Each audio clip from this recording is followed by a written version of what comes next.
Hello good evening प्यारे बच्चों, क्या हाल है सभी का। ट्वेल्थ बोर्ड प्रिपरेशन में, चाहे वो स्टेट बोर्ड हो चाहे central board of secondary education हो, सभी बच्चों का मोस्ट वेलकम मेडजीएक्स प्लेटफॉर्म पे, जिसमें हम आप लोगों की प्रिपरेशन बोर्ड लेवल पे कैसे क्वेश्चंस को अटेम्प्ट किया जाता है, कैसे सब्जेक्टिव क्वेश्चंस को हम सॉल्व करते हैं, क्या मैथडोलॉजी रहती है, वो हम आपसे डिस्कस करने जा रहे हैं बच्चों। आइए शुरू करते हैं क्वेश्चंस, और हम उन क्वेश्चन प्रैक्टिस में सब डिटर्मिनेंट्स के अंदर लेके आए हैं एमसीक्यू क्वेश्चंस। तो पहला क्वेश्चन हमारा क्या है? पहला क्वेश्चन कह रहा है कि भैया अगर ए ये मैट्रिक्स है तो ए इनवर्स एग्जिस्ट कब करेगा, इनमें से कौन सा ऑप्शन फॉलो करे। तो एक काम कर लेते हैं, हम यहाँ लिखते हैं कि भैया अगर मेरे को ए इनवर्स एग्जिस्ट कराना है तो डिटर्मिनेंट ऑफ ए, प्यारे बच्चों, क्या होना चाहिए? Determinant of a non zero होना चाहिए। आया कि नहीं आया समझ में? अगर determinant of a non zero होगा तो सिंपल सा लॉजिक है, मैं ऐसे लिख सकता हूं 2 0 1 लैम्डा 2 1 -3 5 3, ये क्या होना चाहिए? नॉन जीरो होना चाहिए। सही है क्या? अब अगर ये नॉन जीरो होना चाहिए तो सीधा सीधा डिटर्मिनेंट की वैल्यू निकालनी है आपको, और कुछ नहीं करना। आपकी चॉइस है, आप फर्स्ट कॉलम के अबाउट निकालो, आपकी चॉइस है आप फर्स्ट रो के अबाउट निकालो, जैसी मर्जी हो वैसा निकालना है अपने को। तो अपन ये काम कर लेते हैं, अब की बार फर्स्ट कॉलम के अबाउट निकालते हैं। तो 2 इंटू 2 3 जा 6 -1 5 जा 5 -0 इंटू इस एलिमेंट के अबाउट निकालेंगे तो lambda into 3 lambda -+3, yes sir no. और लास्टली 1 के लिए अगर लेके चलें तो 1 के लिए कितना आ जाएगा? प्लस का। अब देखो बेटा पोजीशन क्या है? 3 1, तो वैसे भी पॉजिटिव आने वाला है, तो 3 1 के रेस्पेक्ट में ये हो गया 1, और ये क्या बनने वाला है? 5 lambda +6 is equal to, is not equal to 0 अगर ये ए इनवर्स एग्जिस्ट करना है। इफ ए इनवर्स एग्जिस्ट,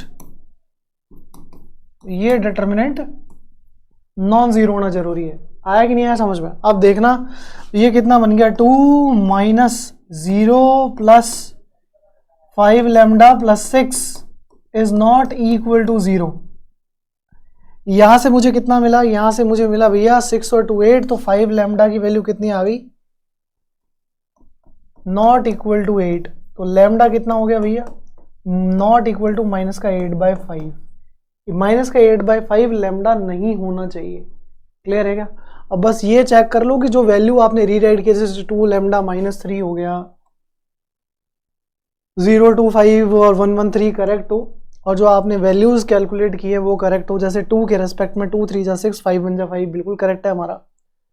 और अगर हम इसके रेस्पेक्ट 0 के रेस्पेक्ट में देखें तो लैम्डा 3, वैसे भी 0 के रेस्पेक्ट में देखो कुछ भी लिखो अंदर तो कोई इतना फर्क नहीं पड़ता, बट क्योंकि एमसीक्यू है तो चल जाएगा। 1 के रेस्पेक्ट में देखें तो 1 मेरा पे 3 1 एलिमेंट है, पॉजिटिव आएगा तो +1, तो लैम्डा 5 इंटू प्लस का 6, तो 5 लैम्डा +6 हो गया, और ये 2 है तो 6 और 2 8, और लैम्डा की वैल्यू -8/5 नहीं होना चाहिए। यहां से हमें ये समझ में आई कहानी।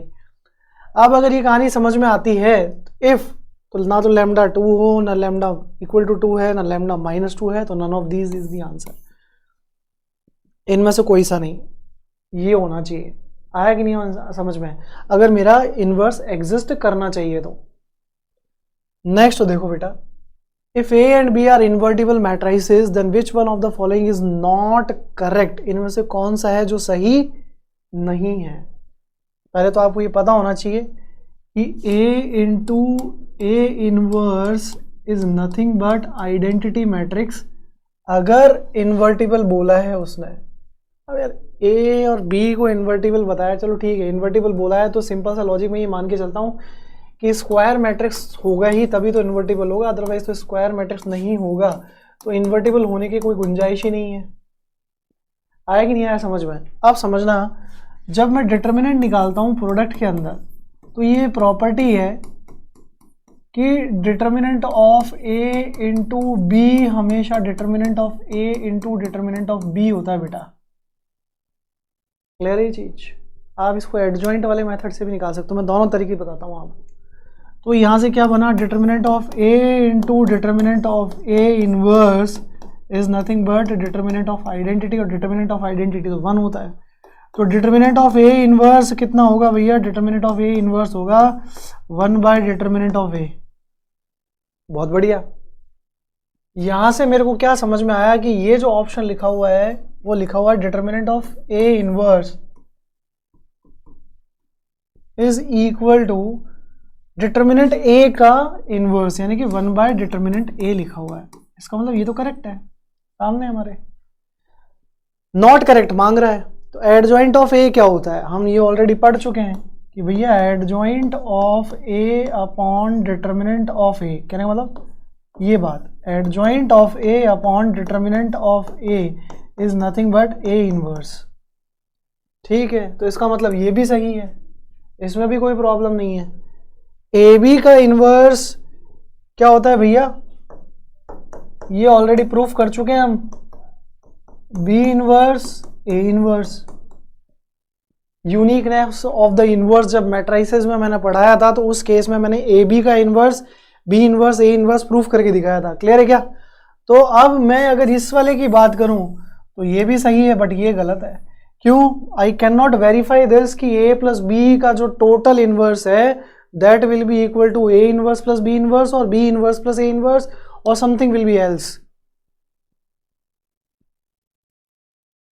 अब देखो, if X Y Z are all differentiable different from zero, कि वो कह रहा है कि एक्स वाई जेड जीरो नहीं है, देन वैल्यू ऑफ एक्स की पावर -1 प्लस वाई की पावर -1 प्लस जेड की पावर -1 इज व्हाट?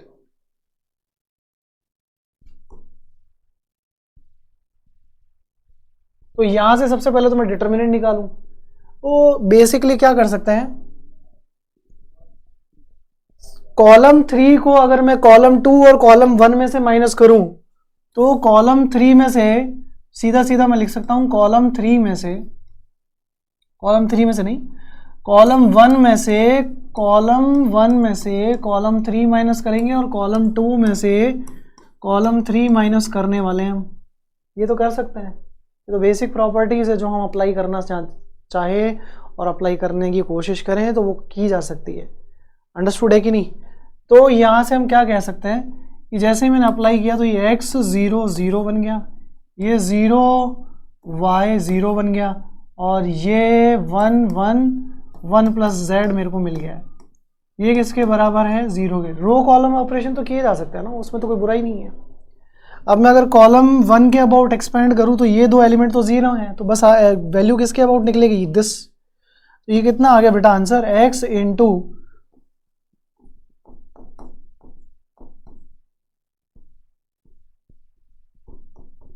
समझ में आएगी नहीं ये बात? आया? y into y 1 plus z minus 0 into 1। अब ये x के मल्टीप्लाई में आ रही है कहानी, तो यहाँ इसको अगर x y को मल्टीप्लाई कर दिया जाए 1 प्लस जेड से तो ये 0 के बराबर है। अब ये हो गया x Y z, x y plus x Y z, correct? तो थोड़ा सा लगता है कि रेक्टिफिकेशन की नीड हो गई है, नहीं? तो कॉलम 2 कॉलम 3 को माइनस किया था ना अपन ने, हाँ एक एरर हो गई बेटा। एरर क्या हो गई?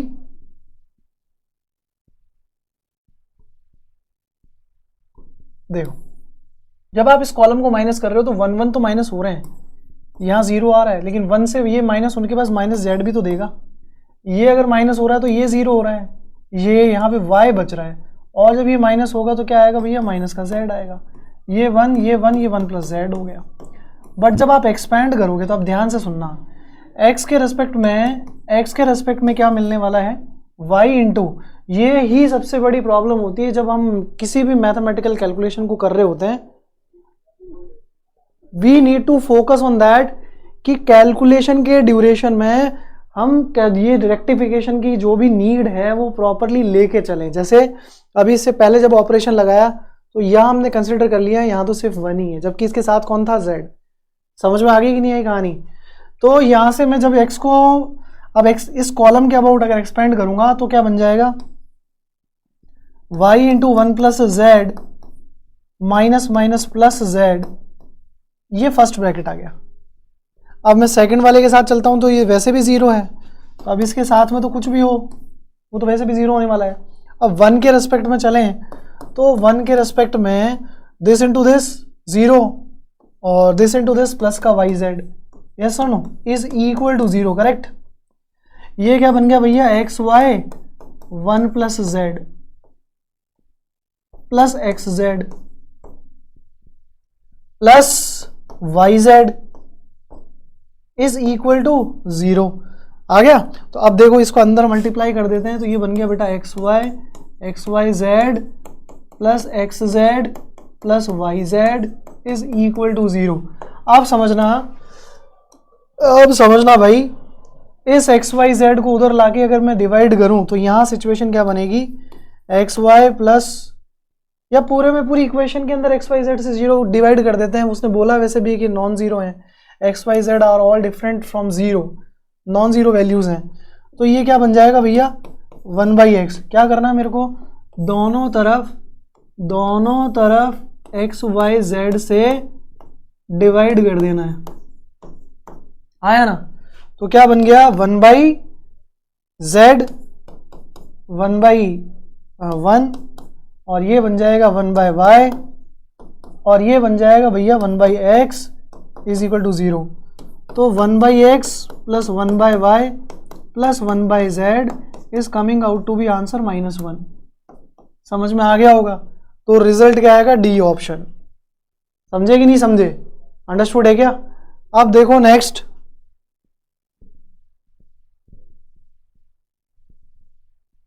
आता है हमारे पास में, ये डिटर्मिनेंट इस डिटर्मिनेंट के बराबर है।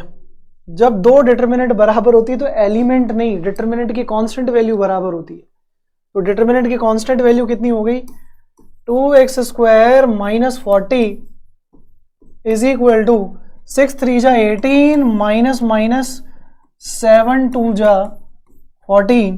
तो 2x स्क्वायर माइनस 40 की वैल्यू प्यारे बच्चों 18 प्लस 14 यानी कि 32 के बराबर आ गई है।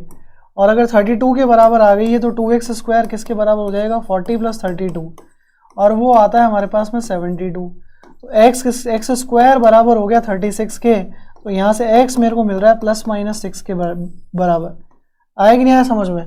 तो कौन सा ऑप्शन हो जाएगा भैया, सी ऑप्शन हो जाएगा। आया कि नहीं आया समझ में। इस तरीके से आप लोगों को बोर्ड में क्वेश्चंस जो मिलते हैं थोड़ा सा केयरफुल रहें, मैट्रिक्स समझ के एलिमेंट बराबर ना कर दें, ठीक है, गलत हो जाएगा वैसे भी।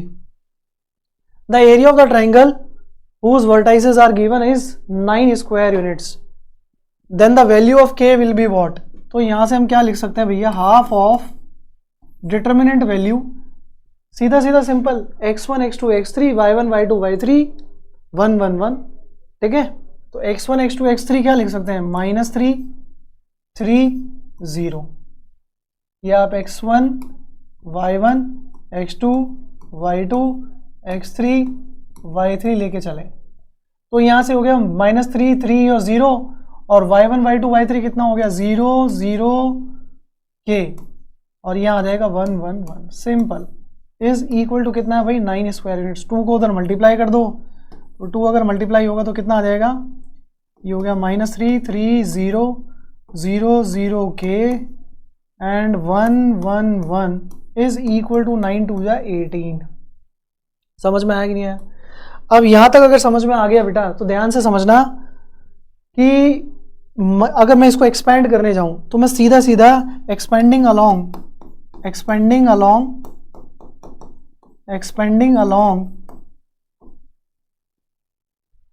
R3 की बात कर लेते हैं। तो नॉट R3 R2 सॉरी, ठीक है। तो R2 के अलोंग एक्सपेंड करें तो ये तो भैया था नेगेटिव था वैसे भी, लेकिन ये तो 0 है, तो 0 के ब्रैकेट में तो कुछ भी लिखो कोई दिक्कत नहीं है। फिर ये क्या है, पॉजिटिव पोजीशन है बट फिर भी 0 है, तो मैं ये कह सकता हूं इसके ब्रैकेट में भी कुछ भी आए कोई फर्क नहीं पड़ता। लास्टली जो k है, ये जो एलिमेंट है इसका कोफैक्टर क्या आने वाला है, नेगेटिव पोजीशन पे, क्योंकि ये क्या हो गया 2 3 एलिमेंट हो गया। तो यहां से लिखेंगे माइनस का k टाइम्स, अब ये वाला रो और ये कॉलम एलिमिनेट, -3 × 1 -3, 1 × 3 -3, ये आएगा मॉड में। और ये किसके बराबर है भैया, ये किसके बराबर है, ये बराबर है 18 के। समझे कि नहीं समझे।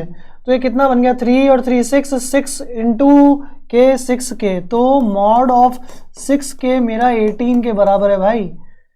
तो मॉड ऑफ k बराबर हो जाएगा मेरे पास में 3 के बराबर, और k की वैल्यू आएगी +-3। तो there will be two values +3 and -3। I hope this is understood. अब यहां से इंपॉर्टेंट क्या हुआ, इंपॉर्टेंट ये हुआ k = 3 तो ओके है। अब k = -3 से कोई प्रॉब्लम है क्या, वो भी चेक कर लेते हैं। वैसे तो दोनों आंसर होने चाहिए, बट यहाँ पे एक ही दे रखा है, प्लस माइनस नहीं लगा रखा, तो हम भी देखो समझना इस चीज को। ये है -3,0 वाली सिचुएशन और ये है बेटा 3,0 वाली सिचुएशन। और अब वो 0,k की बात बोल रहा है, तो 0,k में 3 यहाँ भी आ सकता है और यहाँ भी आ सकता है, बट हमें ऑप्शन में दिया हुआ है सिर्फ एक ही 3, तो हम भी आर्ग्यूमेंट नहीं करेंगे। हमारे पास में प्लस माइनस का नहीं दिया हुआ है, तो हम माइनस की बात भी नहीं करेंगे, ठीक है। बाकी आंसर क्या है, k = +-3। I hope this is understood. चलो आगे देखो, आगे कह रहा है if A B and C are angles of a triangle then the determinant of this particular will be which of the following. पहले चेक करते हैं कि इसका कंक्लूजन क्या निकलता है। तो सिंपल सा लॉजिक एक काम करते हैं, कुछ एडिशन सब्ट्रैक्शन पॉसिबल है क्या प्रॉपर्टीज से, नहीं तो सीधा क्वेश्चन पे उतरेंगे हम। तो अगर एक्सपेंशन ही है तो एक्सपेंशन हम कर लेते हैं फिर। -1 times -1 × 1 -1, yes sir no. cos A × cos A कितना हो गया, माइनस का cos स्क्वायर है। कोई दिक्कत समझ में आया? -1 × 1 -1, cos A × cos A minus का cos स्क्वायर है। अब उसके बाद आता है माइनस का cos C, माइनस का cos C, cos C × 1 cos C, और cos B × cos A minus का जाएगा, तो माइनस का cos A cos B।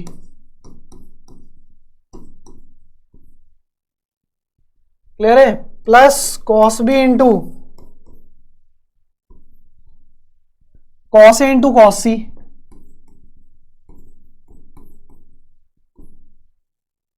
cos B × -1 plus का cos B इस क्या बनने वाला है। अभी तो वो चीज़ तो अपने को सॉल्यूशन से डिसाइड करनी पड़ेगी। चलो अंदर -1 मल्टीप्लाई कर देते हैं, तो सिंप्लीफाई होने के बाद क्या आ गया भैया, 1 + cos स्क्वायर है, ठीक है। अच्छा अब ये ABC क्या दे रखे भैया, एंगल्स ऑफ द ट्राइंगल दे रखे, बस उसी के हिसाब से कंक्लूजन निकालना होगा। तो ये आ गया प्लस का cos स्क्वायर C प्लस का cos A cos B cos C, और यहां से क्या मिलेगा result, cos A cos B cos C plus का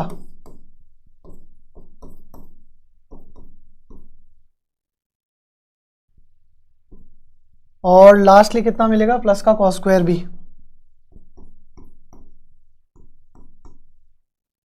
ठीक है। समझ में आएगी नहीं यही बात। अब देखो बेटा रिजल्ट क्या बन गया हमारे पास में, 1 + cos square A + cos square C plus cos square B, और ये आ रहा है हमारे पास में 2 times cos A cos B cos C। तो ये लिख लेते हैं यहाँ पे 1 + cos square A plus cos square C plus cos square B plus 2 times cos A cos B cos C। अब समझना इसको सॉल्व किस तरीके से करने वाले हैं।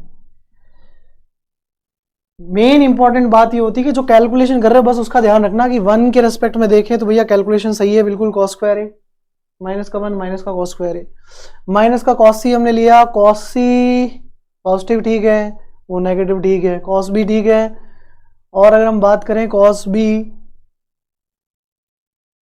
cos C cos A plus cos B ये भी ठीक है। तो यहाँ से cos A cos B cos C एक तो यहाँ बन रहा है और एक यहाँ बन रहा है। कितने एलिमेंट होने चाहिए थे, 2 यहाँ से 2 यहाँ से, तो ये 2 एलिमेंट ले लिए, हो गए 2, ये हो गए, मतलब यहाँ तक हमारा सब कुछ सही है। अब इम्पॉर्टेंट क्या है, इम्पॉर्टेंट ये है कि इसके आगे देखते हैं कि कैसे इसको सिंप्लीफाई किया जाए। तो मैं ये कह रहा है कि A + B + C भैया क्या है, पाई है। A + B + C कितना है भैया, पाई है। समझ में आया कि नहीं आया? अगर A + B + C पाई है तो मैं यहां से लिख सकता हूं A + B is nothing but pi - C। ये आप पुट करें और सॉल्व करने की कोशिश करें, जैसे मैंने यहां लिखा cos square A + cos square B हो गया ये, और ये क्या बन गया हमारा cos square pi times, simply अगर मैं सी को रिमूव करने की कोशिश करूँ तो ये हो जाएगा पाई माइनस, तो इसको मत लिखो, इसको आप लिखो C is equal to pi minus A plus B. आया कि नहीं आया समझ में? तो ये हो जाएगा pi minus A plus B plus 2 times cos A cos B cos pi minus A plus B. समझ में आया कि नहीं आया? इसको सिंप्लीफाई करें तो ये क्या बन गया 1 plus cos square A plus cos square B plus, अब कॉस पाई माइनस थीटा क्या होता है, minus cos theta but square है, तो क्या बन जाएगा cos square A plus B बन जाएगा। आया कि नहीं आया समझ में? और यहां से क्या बन रहा है भैया 2 टाइम्स, अब ये माइनस बाहर आएगा, माइनस बाहर आएगा तो रिजल्ट क्या बन जाएगा माइनस का 2 times cos A cos B cos A plus B. अब आप आइडेंटिटीज यूज करें, इसको सिंप्लीफाई करें और रिजल्ट निकाल लें। क्लियर है चीज? कर लोगे अब? चलो देखो नेक्स्ट क्वेश्चन देखो। अब इसके आगे आपको खुद को निकालना है यूजिंग आइडेंटिटीज और आप इस रिजल्ट तक पहुंच जाएंगे। इसमें 2 ऑप्शन दिए हुए हैं, इसमें से एक मैं करेक्ट कर देता हूं, जस्ट अ मिनट। ये +1 दिया हुआ है, ठीक है।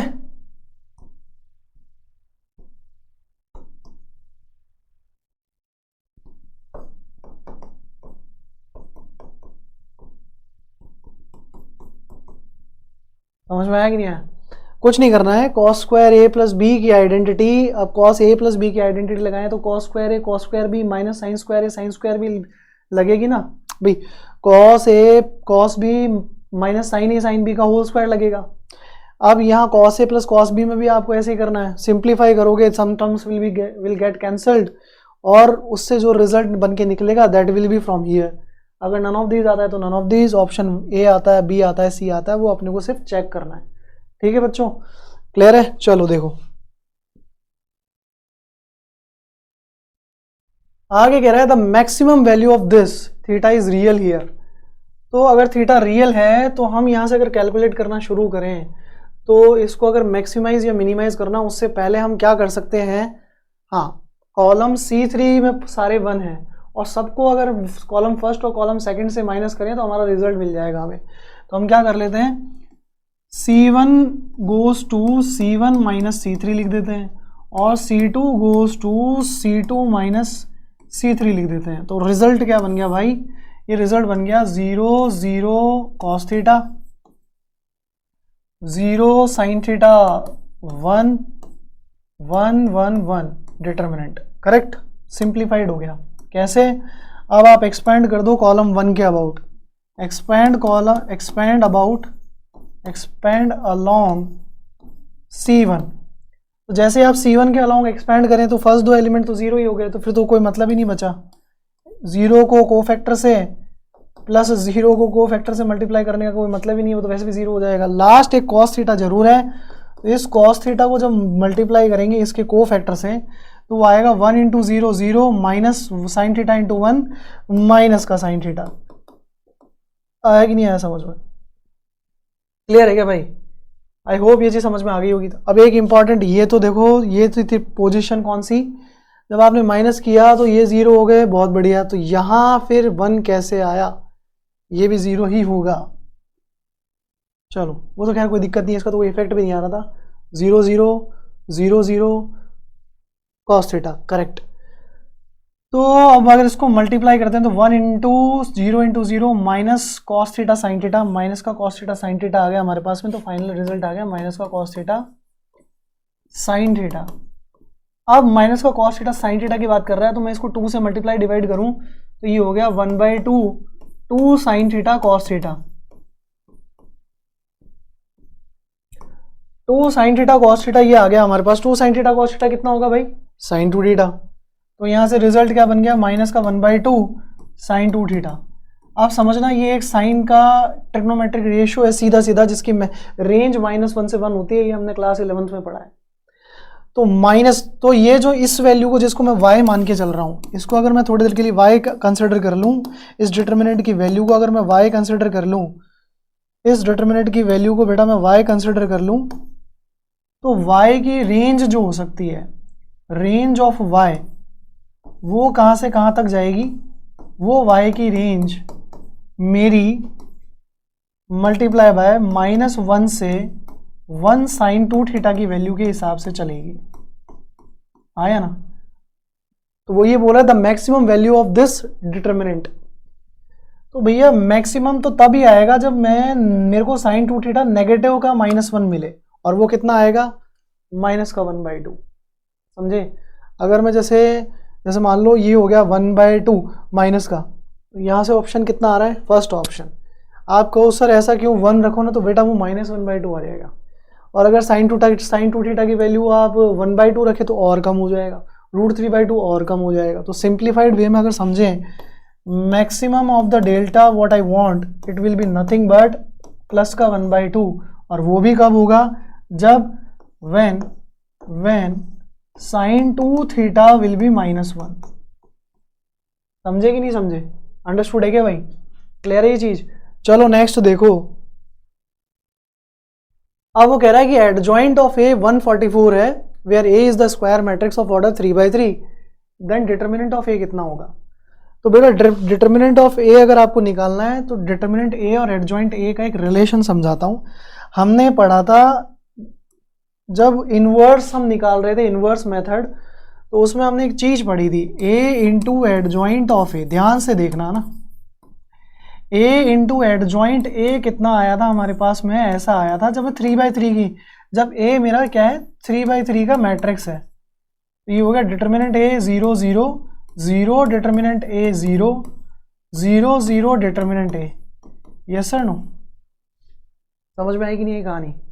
अब अगर मैं यहाँ से सिंप्लीफाइड करके चलता हूँ, ये मैट्रिक्स आई है, सबसे इंपॉर्टेंट बात, ये क्या है हमारे पास, मैट्रिक्स। अब मैं इसका डिटर्मिनेंट निकाल रहा हूँ, तो ये क्या बन जाएगा, A into adjoint of A का प्रोडक्ट इज नथिंग बट इसका determinant A 0 0 0, determinant A 0 0 0, determinant A. Yes sir no? अब ये इसको मैं लिख सकता हूँ determinant A into determinant of adjoint of A. Yes sir no? Is equal to सीधा सीधा मल्टीप्लीकेशन, तो ये कितना बन गया, डिटर्मिनेंट ए का क्यूब। तो यहाँ से क्या रिजल्ट आया कि determinant of adjoint of A is nothing but determinant A की पावर 3, और ये जब डिवाइड होगा तो एक पावर कम, यानी कि 3 - 1, यानी कि order of the square matrix -1, सीधा रिजल्ट। तो यहाँ से हम क्या लिख सकते हैं, डिटर्मिनेंट ऑफ एडजॉइंट ऑफ ए कुछ नहीं है, डिटर्मिनेंट ऑफ एडजॉइंट ऑफ ए है 3 - 1 यानी कि 2 इज इक्वल टू ये है 12 का स्क्वायर। तो डिटर्मिनेंट ऑफ ए का स्क्वायर जब 12 का स्क्वायर है भाई, तो डिटर्मिनेंट ऑफ ए तो प्लस की 12 और माइनस की 12 दोनों हो सकती है। समझ में आएगी नहीं? कहीं उसने कहा ही कि नहीं कि मेरे जो मैट्रिक्स है वो जो डिटर्मिनेंट उसका निकलेगा वो पॉजिटिव निकलेगा या नहीं निकलेगा, तो अपने को उसके बारे में सोचना भी नहीं। आई होप ये चीज़ सभी बच्चों को बहुत अच्छे से समझ में आ गई होगी कि इसको किस तरीके से हमें सिंप्लीफाई करना होता है, और ये फंडामेंटल क्लियर हो गया होगा। ठीक है, आगे देखो, आगे आता है हमारे पास में next, if B is a non-singular matrix of order 3 such that B square is equal to 2B, then the value of determinant of B is out of what? अब उसने क्या कहा है कि नॉन सिंगुलर मैट्रिक्स है। Non singular matrix का मतलब इसका जो डिटर्मिनेंट होगा वो नॉन जीरो होगा, सिंगुलर का क्या हो जाता है, जीरो हो जाता है। समझना इस चीज को। तो वो कह रहा है कि B square minus 2B, B square किसके बराबर है, 2B के बराबर है। तो हम यहां से ये लिख सकते हैं B स्क्वायर अगर 2B के बराबर है और B एक नॉन सिंगुलर मैट्रिक्स है, तो रिजल्ट इससे ये पता चलता है कि भैया मैं इसको ऐसे भी लिख सकता हूं, B square minus B is equal to 0। Yes sir no? या सीधा सीधा मैं तो सीधा B इनवर्स से मल्टीप्लाई कर देता हूं दोनों तरफ, क्योंकि नॉन सिंगुलर बोल रहा है, hence determinant B is not zero. Determinant B is not zero, तो B इनवर्स से मल्टीप्लाई किया जा सकता है, और रिजल्ट प्यारे बच्चों क्या बन जाएगा, B into B inverse multiply by 2B। अब ये तो स्केलर है, तो ये तो हो गया b, और ये क्या बन जाएगा भैया 2 इंटू आइडेंटिटी। अब b की वैल्यू आ रही है 2 into identity, then what will be the value of determinant b। वो पूछ में डिटर्मिनेंट b की वैल्यू रहा है, तो यहाँ से क्या आ जाएगा 2 टाइम्स आइडेंटिटी का डिटर्मिनेंट। अब ये स्केलर है, जब डिटर्मिनेंट से बाहर आएगा तो तीनों रो में से 2 निकलेगा, करेक्ट। तो और ये क्योंकि 3/3 का मैट्रिक्स है, तो डिटर्मिनेंट b कितना बनने वाला है 2 का cube, that is coming out to be 8। या आप इसको ऐसे भी कर सकते हैं 2 0 0 0 2 0 0 0 2, कोई दिक्कत नहीं है, तब भी आंसर आपके पास 8 ही आने वाला है। That is nothing but option number D. Understood है क्या बेटा? समझ में आ गई होगी कहानी, कंफ्यूजन कहाँ? अच्छा ये ऑप्शन कहीं और तो सेम नहीं मिल रहे थे ना, बस यही इंपॉर्टेंट है जो देखना। चलो इसको तो मैं रेक्टिफाई कर देता हूँ, 1 - 2 1 + 2 1 ± 2 लिख देते हैं बस।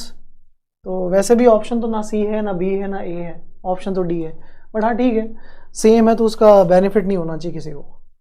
चलो A is the matrix of order 3, determinant A मेरा 8 है, then the value of adjoint of A। अभी हमने प्रूफ किया था क्या भैया कि determinant of adjoint of A जो होता है वो क्या होता है, डिटर्मिनेंट A की पावर n-1 अगर n ऑर्डर है। तो यहाँ हमारे पास में ऑर्डर कितना है भैया, यहाँ ऑर्डर है 3, तो determinant of adjoint of A कितना बनेगा, determinant to the power 3 - 1 that is 2, और ये कितना मिलने वाला है मेरे को 8 का square coming out to be 64। Check कर लेते हैं 64 कहीं है क्या ऑप्शन में, बिल्कुल है। तो एडजॉइंट ऑफ A का डिटर्मिनेंट कितना आ गया प्यारे बच्चों, 64 आ गया। नेक्स्ट देखो A and B are non singular matrices of same order with determinant A is equal to 7, then determinant of this will be equal to what. Important ये है कि if A and B are non singular matrix, यानी कि determinant A 0 नहीं है, determinant B 0 नहीं है, invertible matrices है of same order. Determinant A की वैल्यू कितनी दे रखी है भैया, डिटर्मिनेंट A की वैल्यू हमें 7 दे रखी है, और क्या कह रहा है then determinant B inverse AB की पावर 4 कितना होने वाला है। अब देखो बेटा सिंपल सा लॉजिक है, हम जब वो कह रहा है कि नॉन सिंगुलर मैट्रिसेस है और इसकी पावर हमें 4 लेके चलना है, और डिटर्मिनेंट A हमें 7 दे रखा है, तो डिटर्मिनेंट इसका मांग रहा है, यानी कि वो कुल मिला के ये मांग रहा है, B इनवर्स AB की पावर 4 भी लिख सकते हैं ऐसे बाहर, समझे? Are you getting it? तो यानी कि कहने का मतलब वो जो कह रहा है कि determinant of this B inverse determinant of B inverse AB की पावर 4 का डिटर्मिनेंट इज लाइक दिस। क्यों? डिटर्मिनेंट A की power 4 is same as determinant A to the power 4। Understood है क्या ये बात? ये चीज दिमाग में फिट कर लेना।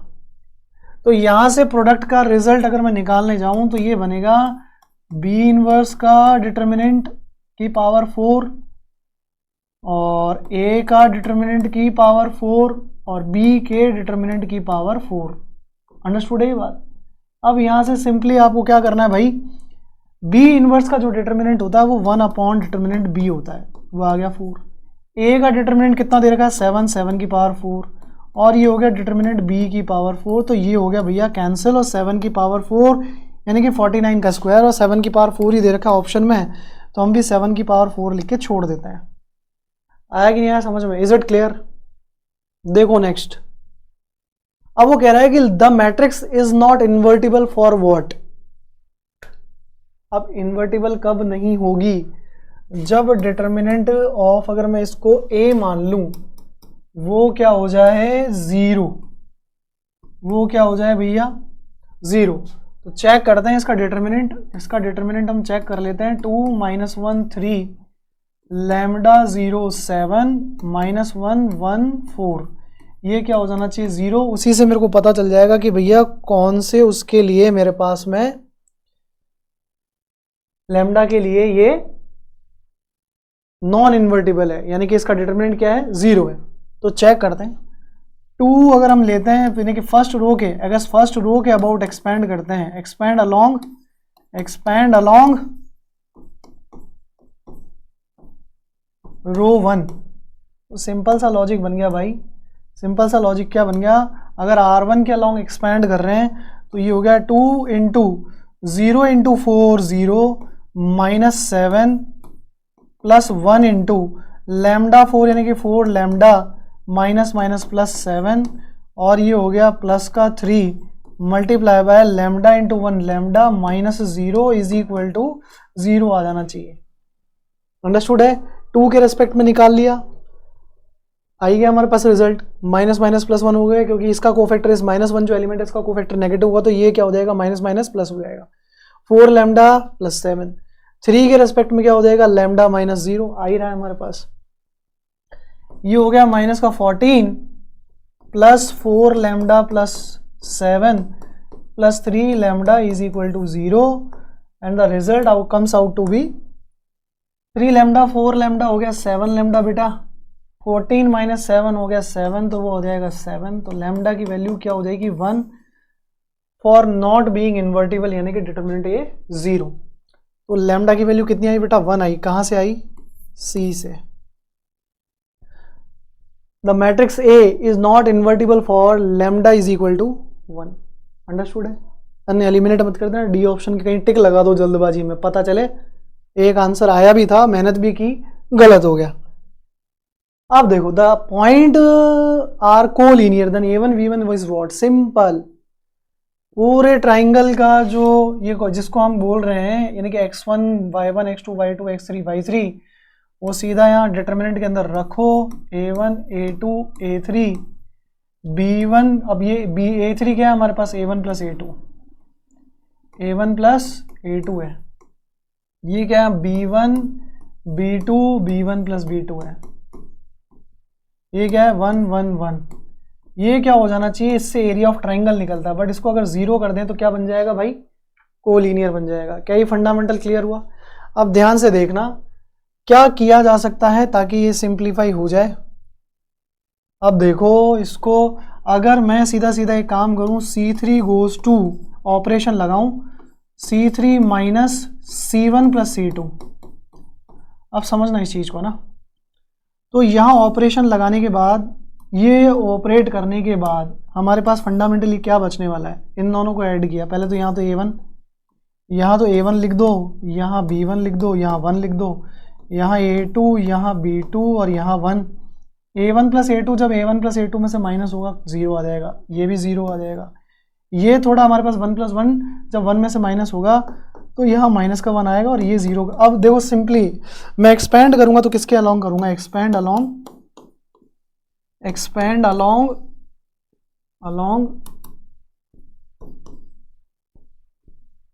C3। क्लियर? C3 के अलॉन्ग एक्सपैंड करेंगे तो बेनिफिट क्या मिलेगा, ये दो एलिमेंट 0 है तो इनके अबाउट एक्सपेंड करने की वैसे रिक्वायरमेंट नहीं बची, तो 0 इंटू समथिंग वही गया, 0 इंटू समथिंग गया। आपको किसके अलॉन्ग निकालना है, सिर्फ -1। तो ये रो ये कॉलम हटाओ a1 b2, और वैसे भी ये एलिमेंट पॉजिटिव पोजीशन पे है कोफैक्टर के रेस्पेक्ट में, तो यहाँ क्या आएगा भैया, -1 ही आएगा क्योंकि एलिमेंट ही नेगेटिव है। दूसरा क्या हो जाएगा, a1 b2 minus a2 b1, a1 b2 minus a2 b1 is equal to 0। आप समझना, माइनस अंडर मल्टीप्लाई किया तो a2 b1 minus a1 b2 is equal to 0 आ गया। तो a2 b1 किसके बराबर हो गया भैया, a1 b2 के बराबर हो गया। चेक कर लेते हैं क्या पूछ रहा था, a1 b1 किसके बराबर आने वाला है। वो एक्चुअली a1 b1 नहीं मांग रहा होगा, a1 b1 तो बनेगा ही नहीं क्योंकि ये तो दोनों सेम पोजीशन के एलिमेंट हो गए ना। एक्चुअली वो मांग रहा होगा a2 b1, या a1 b1 दे रखा है, a2 b2 दे रखा है, a1 a1 दे रखा है, ये होगा a1 b2। तो हम यहाँ रेक्टिफिकेशन कर लेते हैं, a1 b2 लिख लेना बेटा, इसको समझ में आ गई बात, और ऑप्शन हो जाएगा आपका फर्स्ट। अंडरस्टूड है? आई होप ये चीज़ क्लियरली समझ में आ गई होगी किस तरीके से क्वेश्चन करना है। बस आप ये ध्यान रखो कि जो कैलकुलेशन हम कर रहे हैं वो सिंप्लीफाई अच्छे तरीके से कर रहे हैं, जो कोऑर्डिनेट्स हम रख रहे हैं वो ध्यान से रख रहे हैं, दैट्स इट। बाकी क्या करना है, अच्छा ये है इशू, तो यहाँ ये भी 2 ही कर लेना बेटा। b1 plus b1 is nothing, meant nothing, ये है B2, A1 B1 A2 B2 A1 plus A2 B1 plus B2, clear है। B1 plus B1 doesn't mean anything, B1 plus B1 तो 2B1 ही लिख देता ना, लिखना होता था फिर क्वेश्चन वाले को, थोड़ी सी एरर थी दोनों में, वो मैंने रेक्टिफाइड कर दी है। ये B1 होगा, B1 की जगह B2 होगा, ये B1 की जगह B2 होगा, तो आंसर जो हमारा मांग रहा है A1 B2 वो A2 B1 के बराबर आ जाएगा, क्लियर है। चलो आगे देखो बेटा, आगे देखो, आ जाओ। वो कह रहा है if A is the square matrix of order 3 such that determinant of A is -5 then the value of A minus A into A transpose कितना होने वाला है। तो मैं बता दूं पहले बात तो, determinant of -A into A transpose, दो मैट्रिक्स के डिटर्मिनेंट का वैल्यू जब प्रोडक्ट फॉर्म में लिखा जाता है तो वो होता है -A का determinant into determinant of A transpose, और हमें पता है डिटर्मिनेंट ऑफ A और डिटर्मिनेंट ऑफ A ट्रांसपोज हमेशा बराबर ही होगा, रो कॉलम इंटरचेंज करने से कोई डिटर्मिनेंट के वैल्यू पे फर्क नहीं पड़ता, क्लियर है। तो यहाँ से हम क्या लिख सकते हैं, -A का डिटर्मिनेंट क्या होगा, माइनस टाइम्स डिटर्मिनेंट A, क्योंकि ऑर्डर कितना है 3, समझ में आई कहानी। क्योंकि जब माइनस आप कॉमन लोगे तो डिटर्मिनेंट के हिसाब से तीनों रोज में से आएगा माइनस कॉमन, क्लियर है, अंडरस्टूड है। तो नेगेटिव टाइम्स ये हो जाएगा और एक ये ए आएगा इसका डिटर्मिनेंट का, तो सिंप्लीफाई होने के बाद रिजल्ट हमें कितना मिल रहा है total, minus times determinant A का स्क्वायर। अब डिटर्मिनेंट ए कितनी दे रखी है भैया, -5, तो -5 का स्क्वायर कितना हो गया 25, तो ये आ गया आंसर -25 बोले तो डी ऑप्शन, क्लियर है बेटा। जो हमसे पूछा गया उसका आंसर आ गया -25। आगे देखो, if A is a square matrix of order 3 and adjoint of A is 729, इसमें से थोड़ा मॉडिफिकेशन करने की जरूरत नहीं है, जो आंसर आ रहा है वो चलने देते हैं। एडजॉइंट ऑफ A मैं पहले ही बता चुका हूँ, डिटर्मिनेंट A क्योंकि ऑर्डर 3 है का स्क्वायर आएगा और वो होगा 729 के बराबर, और ये कुछ नहीं है, डिटर्मिनेंट ऑफ A का स्क्वायर 27 के स्क्वायर के बराबर है, आंसर आना चाहिए था +-27 जो कि नहीं दे रखा है, option D will be correct. Understood है क्या भाई। इस तरीके से आप लोगों को क्वेश्चंस के आंसर देने हैं, फंडामेंटल आपको बस याद होना चाहिए। वही क्वेश्चन शायद रिपीट हो गया क्या, चेक कर लेते हैं।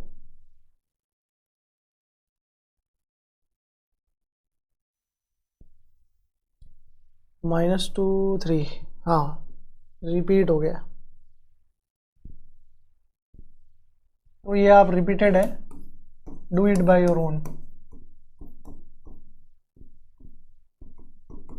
खुद करना आप इसको, समझ में तो आ ही गया। There are two values of P for which makes determinant this is equal to 86, ध्यान रखना ये 86 मैं वहां लिख देता हूँ, ये रहा लिखा हुआ 86, ध्यान रखना उसकी डिटर्मिनेंट की वैल्यू है, ऐसी दो P एग्जिस्ट करते हैं तो डेफिनेटली फिर तो क्वाड्रेटिक बन रही होगी, चेक करते हैं कैसे बनेगी। तो डिटर्मिनेंट ऑफ 1 -2 5 अगर मैं किसी भी एक रो के अलॉन्ग या एक कॉलम के अलॉन्ग एक्सपैंड करूं, तो चलो शुरू करते हैं, फिर हम फर्स्ट रो के अलॉन्ग एक्सपैंड कर लेते हैं। तो 1 इंटू P इंटू 2P हो गया 2P स्क्वायर, 4 इंटू -1 हो गया +4, करेक्ट, -+2, 0 इंटू 2P और सॉरी 2 इंटू 2P कितना हो गया 4P, और वो हो जाएगा 0, 5 आ गया। हम क्या कर रहे हैं, रो 1 के अलॉन्ग एक्सपैंड कर रहे हैं, एक्सपैंड रो 1, एक्सपैंड अलॉन्ग रो 1 R1, ठीक है। तो 1 के रेस्पेक्ट में किया तो 2P स्क्वायर -+4 आ गया, -2 के रेस्पेक्ट में किया तो क्योंकि कोफैक्टर पर नेगेटिव होगा तो ये पॉजिटिव बन गया, क्या आ जाएगा 4P -0। 5 के रेस्पेक्ट में करेंगे तो भैया क्या बन जाएगा, 4 2 8 -0 इज इक्वल टू कितना है 86, ये रहा। अब इसको सिंप्लीफाई करें तो क्या बन गया 2P स्क्वायर +4 और ये बन गया भैया 8P, ये आ गया हमारे पास में 40 is equal to 86, yes sir no. अब ध्यान से देखो ये है 40, इसको इधर ले आते हैं तो ये तो क्वाड्रेटिक बन गई और हमें क्वाड्रेटिक ही चाहिए थी, और वो मांग भी क्या रहा है, there are two values of P which makes the determinant is equal to 86 then the sum of these numbers, यानी कि सम ऑफ रूट्स, तो बहुत सिंपल हो गया, +8P ये हो गया 44 माइनस करो सबसे पहले इसमें से, तो कितना बचेगा 42, ये बचेगा -42 बट अब ये बचा P square plus 4p minus 21 is equal to 0। अब वो सम ऑफ रूट्स मांग रहा है, सम ऑफ क्या मांग रहा है, रूट्स। वो क्या होता है, माइनस का b अपॉन a, तो यानी कि माइनस का 4। अब minus 4 is my third option. I hope ये क्लियरली समझ में आ गई होगी बात। चलो आ जाओ नेक्स्ट क्वेश्चन पे। If a is a square matrix and a square equal to a, then i plus a का square minus 3a is equal to what. अब वो कह रहा है कि a एक स्क्वायर मैट्रिक्स है और a स्क्वायर किसके बराबर है, a के बराबर है। तो इंपॉर्टेंट ये क्या है कि a इनवर्स के बराबर है, ऐसा दे रखा है। क्यों, अब देखो, हाँ बट ये बता नहीं रखा कि भैया a इन्वर्टिबल है, तो मैं मानूंगा भी नहीं, तो फिर a इनवर्स से मल्टीप्लाई करना ये सेंसलेस बात हो जाएगी। देखते हैं अब अगर यहां से ये रिजल्ट आ रहा है तो मैं इसको पहले तो एक्सपेंड करने की कोशिश करूंगा। i plus A into I plus A किया जाएगा, उसमें से 3a माइनस किया जाएगा। I square I into A into I plus A square minus 3a करना है।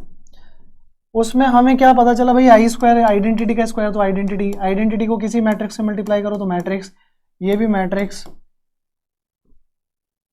और ये ए स्क्वायर की वैल्यू कितनी है, ए, तो ये आ गया ए, और लिखा क्या है माइनस का 3a। तो ये तीनों इससे कैंसिल हो जाएंगे और बचेगा क्या, सिर्फ आई बचेगा। आई बचेगा तो ऑप्शन क्या आ जाएगा भैया, फर्स्ट ऑप्शन आ जाएगा। क्या ये फंडामेंटल समझ में आया किस तरीके से करना है। फंडामेंटल ये कहता है अननेसेसरी अगर ए स्क्वायर अगर आई दे रखा है, ए स्क्वायर बराबर दे रखा है ए के, आपको दिमाग नहीं लगा रहा है कि ये दोनों तरफ में ए इनवर्स से मल्टीप्लाई कर दूं, जरूरत ही नहीं पड़ रही है। वैसे भी अपने को तो सिर्फ और सिर्फ इसको एक्सपैंड करना है। जनरली तो वैसे तो यहाँ आइडेंटिटी थी मैट्रिक्स, तो हम सीधा स्क्वायर भी करते ना तो भी कोई इशू नहीं था। बट जैसे ए प्लस बी का स्क्वायर वाली मैट्रिक्स दे दे तब आपको दिमाग नहीं लगाना है। क्यों, ये तो सॉल्व हो चुका है, आंसर आ चुका है। अगर ऐसा ही सिचुएशन दे दे कभी, जैसे मान लो ए प्लस बी का स्क्वायर अगर वो दे रहा है, आप ऐसा लिख दोगे A square plus B square plus 2ab, और A and B are square matrix ऐसा कह रहा है, A and B are square matrix. तो ये जो लिखा ना अभी, वो हमेशा सेम होगा, मैच करेगा, ये जरूरी नहीं है। ये कब तक नहीं है, जब तक कि ए और बी आपस में एक दूसरे से प्रोडक्ट में कम्यूटेटिव ना हो, ये वो दे, तब आपको कंसिडरेशन में लेना है। अदरवाइज इसका रिजल्ट बेटा ए प्लस बी का स्क्वायर ये तो नहीं होगा। क्या होगा sir, A square plus B square plus A B plus B A, और a माइनस बी का स्क्वायर वो होगा a square plus B square. एक आएगा मेरा अगर मैं लिखूंगा माइनस का बी ए, और एक आएगा माइनस का ए बी, ऐसे लिखे जाएंगे जब तक कि वो ये ना कहे कि ए और बी एक दूसरे से प्रोडक्ट में कम्यूटेटिव है। सिंपली इसी तरीके से आप a माइनस बी और a प्लस बी का जब प्रोडक्ट करेंगे तो एक पॉजिटिव मिलेगी और एक नेगेटिव मिलेगी, तो a स्क्वायर तो मिलेगा, साथ में माइनस का बी स्क्वायर भी मिलेगा, बट एक मिलेगा माइनस का बी ए और एक मिलेगा प्लस का ए बी, तो वो ऐसे मिलेगा A B minus B A, और ये कैंसिल नहीं होंगे जब तक कि ये कम्यूटेटिव ना बता जाए प्रोडक्ट। अंडरस्टूड है। चलो नेक्स्ट देखो, कह रहा है if this matrix is singular बोले तो 0, देन द वैल्यू ऑफ के इज व्हाट। मैट्रिक्स जब सिंगुलर होती है तो उसका डिटर्मिनेंट क्या हो जाता है भैया, 0 हो जाता है। तो हम एक काम कर लेते हैं, इस मैट्रिक्स जो कि ये दे रखी है इसका डिटर्मिनेंट 0 कर देते हैं। तो 0 के माइनस 2 3 0 3 2 माइनस 3 0, इसे हम क्या कर देते हैं प्यारे बच्चों, 0 कर देते हैं। अगर हम इसको 0 करेंगे तो एक्सपेंशन करना, कुछ नहीं करना, 0 इंटू फर्स्ट रो के अलॉन्ग एक्सपैंड कर रहे हैं, तो 0 into 0 into 0 0 minus minus plus 3 3 जा 9, और ये हो गया माइनस का के 0 इंटू 3 0, और 2 इंटू 3 कितना हो गया माइनस का 6। अंडरस्टूड है क्या, आया क्या समझ में। और ये है मेरे पास में -2, -3 × 3 कितना हो गया, -9, और 2 × 0 कितना हो गया, 0 इज इक्वल टू 0। ये आपने को बनाना है, चेक कर लेना भाई जो आप एक्सपेंशन कर रहे हैं बस वो केयरफुली सही कर रहे हैं। 0 है तो वैसे भी इसके साथ में कुछ भी आ रहा हो 0 ही होगा।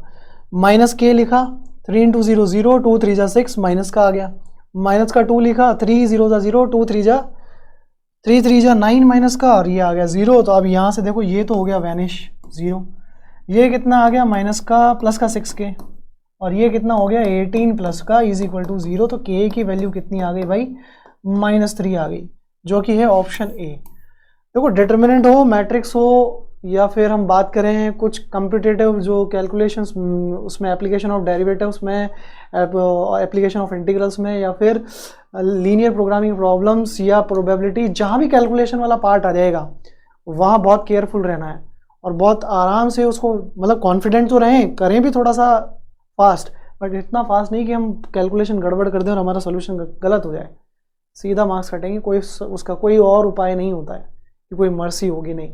ठीक है, आज के लिए इतना ही, मिलेंगे नेक्स्ट क्लास में सब्जेक्टिव क्वेश्चंस के सोल्यूशन पे, जिससे बोर्ड में क्या पैटर्न यूज करें कि वो हम सब्जेक्टिव क्वेश्चंस लिखें इस तरीके से तो मार्क्स पूरे मिले। आज के लिए इतना ही बच्चों, थैंक यू सो मच।